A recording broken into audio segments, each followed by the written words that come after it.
Hello friends, welcome to my YouTube channel online learning website. दोस्तों, हम लोग आज बात कर रहे हैं ब्रिटिश शासन पर भारतीय अर्थव्यवस्था पर प्रभाव से संबंधित ऑब्जेक्टिव क्वेश्चन, जो कि आपके एग्जाम के लिए बहुत महत्वपूर्ण होने वाले हैं। दोस्तों, पहला क्वेश्चन ये कह रहा है कि अंग्रेजी शासन का प्रभाव किस क्षेत्र में अधिक पड़ा। सही आंसर होगा इसका आर्थिक। सूची 1 और सूची 2 को सम्मिलित करना है। वाणिज्यिक चरण जो कि 1757 से 1813 के बीच में एकाधिपत्य व्यापार व प्रत्यक्ष विनियोग का काल। औद्योगिक चरण जो कि 1813 से 1860 में मुक्त व्यापार का काल। वित्तीय पूंजीवाद 1860 से 1947 में ब्रिटिश पूंजी निवेश का काल। क्वेश्चन नंबर 3, भारत में अंग्रेजों की लूट किस महत्वपूर्ण घटना के बाद शुरू हो गई थी। सही आंसर होगा प्लासी के युद्ध के पश्चात। प्लासी के युद्ध के पश्चात। क्वेश्चन नंबर 4, ब्रिटिश काल में भारत में निम्नलिखित में किस भू राजस्व की व्यवस्था को नहीं अपनाया था। दहसाला व्यवस्था। भारत में प्रथम रेल लाइन निम्नलिखित में से किसने बिछवाई थी। लॉर्ड डलहौजी ने। भारत से ब्रिटेन की ओर संपत्ति के अवहन का सिद्धांत किसने प्रतिपादित किया था। दादा भाई नौरोजी। क्वेश्चन नंबर 7, वर्ष 1853 में लॉर्ड डलहौजी ने जो कि पहली टेलीग्राफ लाइन शुरू की थी वह किसके बीच है। सही आंसर होगा इसका कलकत्ता और मद्रास। भारत में ब्रिटिश भू राजस्व प्रणाली को निम्नलिखित में से किसने अधिक लाभ प्राप्त किया। जमींदार। भारत में सबसे पहला सूती वस्त्र मिल किस शहर में स्थापित किया गया था। बम्बई। अंग्रेजों द्वारा बनाई गई भू राजस्व व्यवस्था की निम्न प्रणालियों में कौन सी कृषकों के हितों की अधिक सुरक्षा प्रदान करती थी। मद्रास प्रांत की रैयतवाड़ी भू व्यवस्था किसके द्वारा बंगाल और बिहार का स्थायी बंदोबस्त इस्तेमारी बंदोबस्त शुरू किया गया था। Lord Cornwallis. Question number 12, British सरकार ने भारत के स्थायी बंदोबस्त को कब लागू किया। 1793 ईस्वी में। रैयतवाड़ी व्यवस्था कब लागू की गई थी। 1820 ईस्वी में। पहली बार औपचारिक रूप से महावाड़ी प्रथा कब लागू की गई थी। 1822 ईस्वी में। स्थायी बंदोबस्त जिन क्षेत्रों में लागू किए गए उनमें शामिल था बंगाल, बिहार, उड़ीसा, मद्रास के उत्तरी जिले एवं बनारस। क्वेश्चन नंबर 16, अंग्रेजी शासनकाल में भारत का कौन सा क्षेत्र अफीम उत्पादन के लिए प्रसिद्ध था। बिहार। 18वीं सदी में बंगाल में वस्त्र उद्योग के पतन के लिए उत्तरदायी कारण था ब्रिटेन का निर्यात करने वाला माल पर उच्च तटकर। नील कृषकों की दुर्दशा पर लिखी गई पुस्तक नील दर्पण के लेखक कौन थे। दीन बंधु मित्र।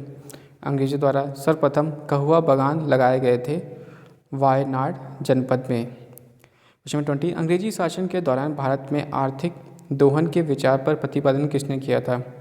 दादा भाई नौरोजी। क्वेश्चन 20, भारत में अंग्रेजों के समय में प्रथम जनगणना किसके कार्यकाल में हुई थी। लॉर्ड मियो के। Question number 22, sir Thomas Munro किस भू राजस्व बंदोबस्त से संबंधित है। रैयतवाड़ी बंदोबस्त। भारत में प्रथम रेल लाइन का निर्माण 1853 ईस्वी में किन नगरों के बीच हुआ। बम्बई और ठाणे। स्वतंत्रता पूर्व अवधि में ब्रिटिश द्वारा भारत में आधुनिक शिक्षा के प्रसार का मुख्य उद्देश्य था। छोटे प्रशासनिक पदों पर नियुक्ति हेतु शिक्षित भारतीयों की आवश्यकता। 25, स्थायी बंदोबस्त के तहत जमींदार को पूरे लगान या भू राजस्व का कितना प्रतिशत राज्य को देना तय किया गया। 79%। क्वेश्चन नंबर 26, रियायतवाड़ी व्यवस्था में जिन क्षेत्रों में लागू की गई थी उनमें शामिल थे पहला मद्रास प्रेसिडेंटी, बम्बई प्रेसिडेंटी, पूर्वी बंगाल, असम और कुर्ग। उत्तरी भारत में भूमिकर व्यवस्था का प्रवर्तक किसे कहा गया। Martin bird. समस्त अंग्रेजी भारत की सार्वधिक भूमि पर 51% भूमि पर अपनाई गई भू राजस्व व्यवस्था थी। रियायतवाड़ी व्यवस्था।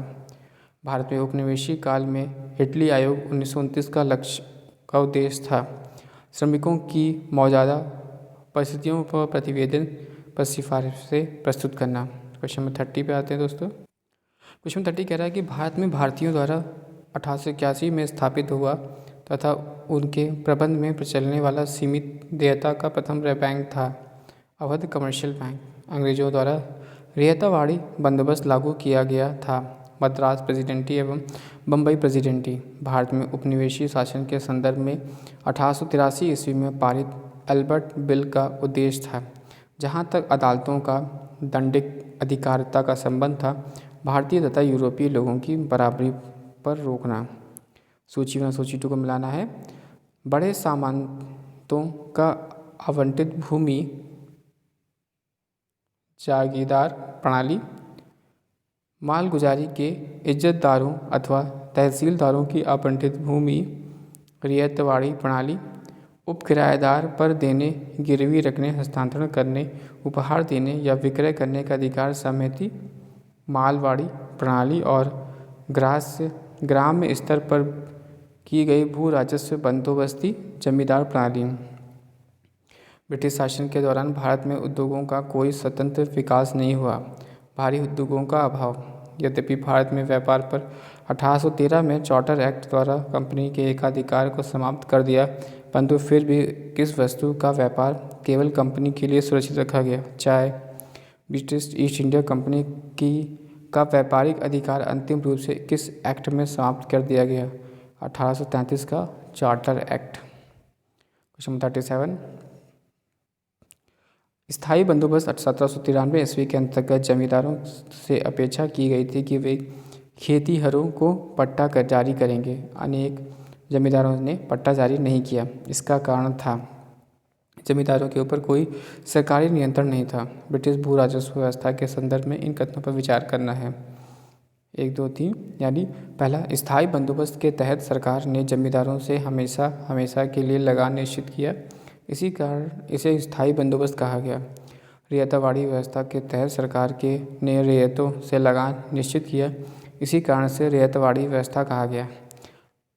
महालवाड़ी व्यवस्था के तहत प्रत्येक खेत के आधार पर भू राजस्व निर्धारित नहीं किया गया, बल्कि प्रत्येक उलाल के अनुसार निश्चित किया गया, इसलिए यह व्यवस्था महालवाड़ी व्यवस्था कहलाई गई। सूची 1 सूची 2 को मिलाना है। भू राजस्व व्यवस्था और संबंधित व्यक्ति। स्थायी बंदोबस्त कॉर्नवालिस या चार्ल्स ग्रांट जॉन शोर। रियायतवाड़ी कैप्टन रीड, थॉमस मनरो और एली फिंस्टन। महालवाड़ी व्यवस्था होल्ट मैकेंजी या मार्टिन बर्ड। महलवाड़ी व्यवस्था जिन क्षेत्रों में लागू की गई थी उसमें शामिल है गंगा घाटी, दोआब के उत्तरी पश्चिमी प्रांतों, मध्य प्रदेश, मध्य भारत के कुछ भाग, मराठों के अधिकृत प्रदेश और पंजाब। सूची 1 सूची 2 को मिलाना है। बंगाल का काश्तकारी अधिनियम 1885 ईस्वी में, अवध लगान अधिनियम एवं मद्रास काश्तकारी विधेयक 1886 ईस्वी में, दक्कन काश्तकारी अधिनियम 1869 ईस्वी में और मध्य प्रांत काश्तकारी विधेयक 1883 ईस्वी में। आधुनिक शिक्षा के संदर्भ में शिक्षा का माध्यम को लेकर उठे प्राच्य आंग्ल विवाद का अंत मैकाले के प्रपत्र 1835 में हुई। इसके अनुसार किस भाषा को हिंदी में शिक्षा का माध्यम स्वीकार किया गया। अंग्रेजी। भारतीय शिक्षा का मैग्ना कार्टा या महाअधिकार पत्र कहा जाता है। वुड के घोषणा पत्र 1854 को। किसने 1911 में प्राथमिक शिक्षा को निःशुल्क एवं अनिवार्य बनाने वाला विधेयक इम्पीरियल लेजिस्लेटिव काउंसिल प्रस्तुत किया, जिसे प्राथमिक शिक्षा का मैग्ना कार्टा कहा गया। गोपाल कृष्ण गोखले। शिक्षा से संबंधित आयोग समिति की पहचान करें। हॉन्टिंग समिति 1929 में, लिंडसे आयोग 1929 में, संप्रू समिति 1934 में और सार्जेंट योजना 1944 में। किस सिद्धांत का वह अर्थ है कि शिक्षा समाज के उच्च वर्ग की को दी जाए और इन वर्ग से छन छन कर शिक्षा का प्रभाव जनसाधारण तक पहुँचे। अधोमुखी न्यायदान सिद्धांत या डाउनवर्ड फिल्ट्रेशन थ्योरी। भारत में आधुनिक शिक्षा का जन्मदाता किसे कहा जाता है। Charles grant. Hindu college Calcutta 1817 जो कि पाश्चात्य पद्धति पर उच्च शिक्षा देने का प्रथम कॉलेज था, जिसका धार्मिक शिक्षा पर कोई संबंध नहीं था, की स्थापना किसने की? David Hare. भारतीय दस्तकारिता के पतन के कारण थे उपयुक्त सभी, यानी अंग्रेजों द्वारा भारतीय बुनकरों के तैयार माल को कम से कम मूल्य पर लेना, अंग्रेजों द्वारा कच्चे माल का नियंत्रण, इंग्लैंड में आयात की जाने वाली भारतीय वस्तुओं पर भारी आयात कर। क्वेश्चन 50, भारत में अनौद्योगिकीकरण या डी इंडस्ट्रियलाइजेशन या प्राक औद्योगिकीकरण या प्री इंडस्ट्रियलाइजेशन की अवधि थी? 1800 से 1850। भारत में आधुनिक उद्योगों की स्थापना कब आरंभ हुई? 1850 ईस्वी में। भारतीय बुनकरों का दयनीय हालत पर किस गवर्नर जनरल ने टिप्पणी की? विलियम बैंटिंग ने। पैपिस्ट मशीनरों की त्रिमूर्ति जोसावा मार्समैन, विलियम कैरी एवं विलियम वॉट ने श्रीरामपुर को अपना कार्यक्षेत्र चुना, जिस कारण उन्हें श्रीरामपुर त्रयी के नाम से जाना गया। वह श्रीरामपुर स्थित है बंगाल में। भारत में रेलवे के निर्माण के कारण थे उपयुक्त सभी, यानी ब्रिटिश उद्योगों से उत्पादित वस्तुओं को तेजी से खपत एवं ब्रिटिश उद्योगों के लिए भारत में विभिन्न भागों में कच्चे माल की आपूर्ति। विस्तृत भारतीय साम्राज्य में एक राजनीतिक प्रशासनिक सूत्र में आबद्ध करना, आंतरिक विद्रोह व बाह्य आक्रमण के दौरान सेना को तेजी से आवागमन। क्वेश्चन 55, किसने भारत में रेलवे की स्थापना को आधुनिक उद्योग का अग्रदूत या जननी की संज्ञा दी? Karl Marx. पहली आधुनिक पटसन मिल स्थापित हुई रिसरा, बंगाल में। पहले आधुनिक लोहा इस्पात उद्योग कहाँ हुई? बिहार में। क्वेश्चन 58, बिखरे हुए स्वायत्त गांवों के कवच को इस्पात के रेलों से छेद दिया गया, जिससे कि उनका जीवन रक्त का हास्य हो गया। यह किसने कहा? बुकानन ने। भारतीय राजाओं द्वारा कर लेना सूर्य द्वारा भूमि से पानी लेने के समान था, जो कि पुनः वर्षा के रूप में भूमि पर उर्वरता देने के लिए वापस आता था, पर अंग्रेजों द्वारा लिया गया भारत में वर्षा ना करके इंग्लैंड में ही वर्षा करता था। यह कथन किसका कहलाता है? आर्ची दत्त का। क्वेश्चन 60, हमारी पद्धति बहुत ही कुछ स्पंज की तरह काम आती है। यह गंगा के तटों में अच्छी चीज़ों को सीख लेती है और टेम्स के तटों पर उन्हें निचोड़कर गिरा देती है। यह उक्ति किसकी है? John Sullivan.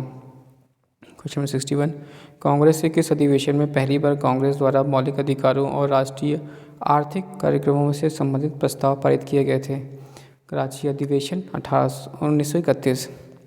कांग्रेस के कराची अधिवेशन मार्च 1931 के अध्यक्ष कौन थे? सरदार वल्लभ भाई पटेल।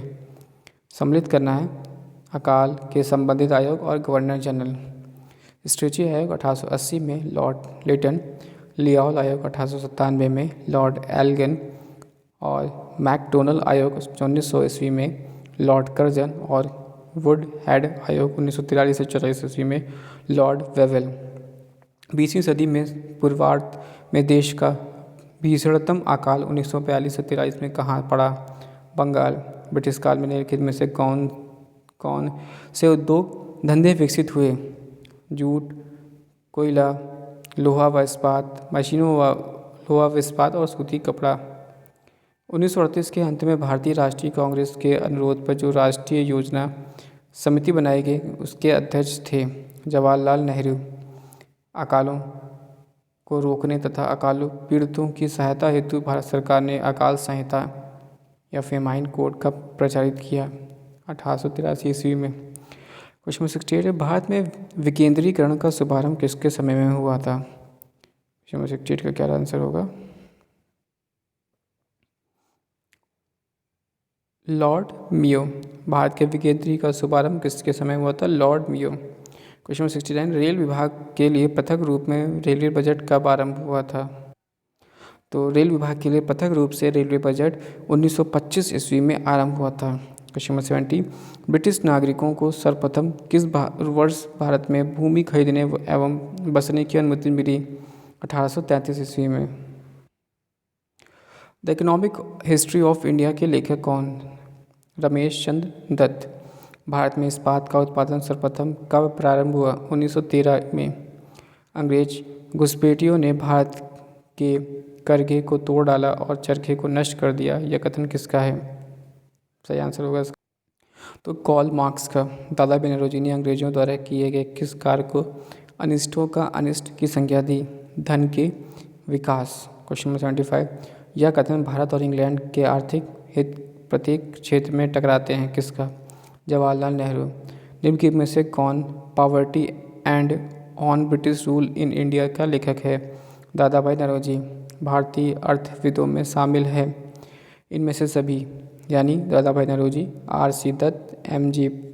राड़े, D.N. गाडगिल, गोपाल कृष्ण गोखले और K.T. शाह। क्वेश्चन 78 कह रहा है कि सर थॉमस हॉलैंड के सभापतित्व में भारतीय औद्योगिक आयोग का गठन कब हुआ था? 1916 में। पहला औद्योगिक सम्मेलन किस वर्ष आयोजित किया गया? 1907 में। 1925 में सरकार द्वारा गठित भारतीय जांच समिति के अध्यक्ष कौन थे? एम विश्वेश्वरैया। निम्नलिखित में से किसने भारत के अंग्रेजी उपनिवेश नियंत्रण की आलोचना में अन ब्रिटिश पदावली का उपयोग किया था? दादा भाई नौरोजी। क्वेश्चन 82 है, भारत में प्रथम रेलवे लाइन किस ब्रिटिश गवर्नर जनरल के समय बिछाई गई थी?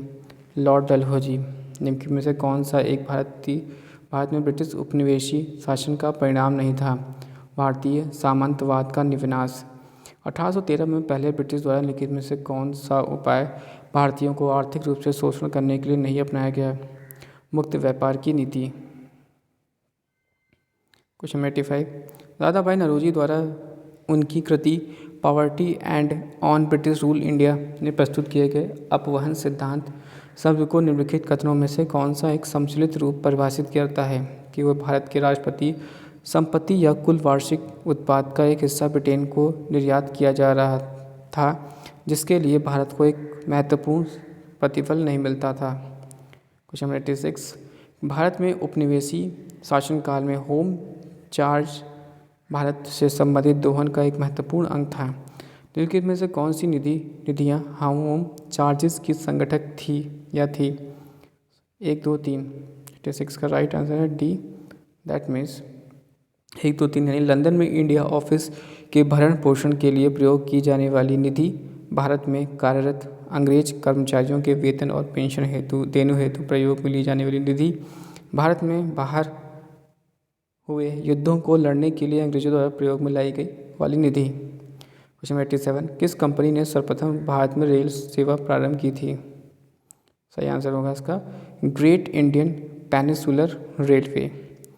रियायतवाड़ी बंदोबस्त किस संदर्भ में निम्नलिखित कथनों पर विचार करना है? किसानों द्वारा लगान सीधे सरकार को दिया जाता था और सरकार रियायत को पट्टे देती थी। कर लगाने के पूर्व भूमि का सर्वेक्षण और मूल्य निर्धारण भी किया जाता था। निम्नलिखित कथनों पर विचार करना है। दादा भाई नौरोजी को भारतीय राष्ट्रीय आंदोलन को सर्वाधिक प्रभावी देने थी कि पहला केवल 1 यानी उन्होंने इस बात को अभिव्यक्त किया कि ब्रिटेन भारत का आर्थिक शोषण कर रहा है। ब्रिटिश ईस्ट इंडिया कंपनी ने चाय के व्यापारिक एकाधिकार को खो दिया था 1833 के चार्टर एक्ट के द्वारा। Thanks for watching and sharing.